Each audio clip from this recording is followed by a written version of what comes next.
Доброе всем утро. Сегодня у нас 14 декабря 2022 года. На улице у нас минус 3 градуса мороза. Выпал снежок и гололед. Ветер северный, такой холодный, морозный. С вечера я писала в сообществе, что у нас шел дождь со снегом, и даже добавляла маленькое видео вчера, еще под вечер. Но потом температура воздуха понизилась, и все замерзло. Вот, то есть выпал снежок и сразу заморозилось. Вот, на улице очень скользко.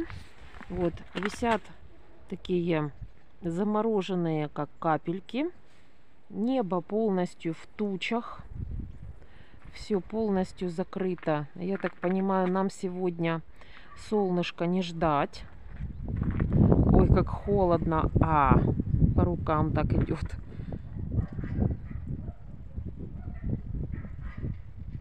Я не знаю, слышно ли будет на камеру. Вот такой характерный скрип идет, когда ногами ступаешь по замерзшему снегу.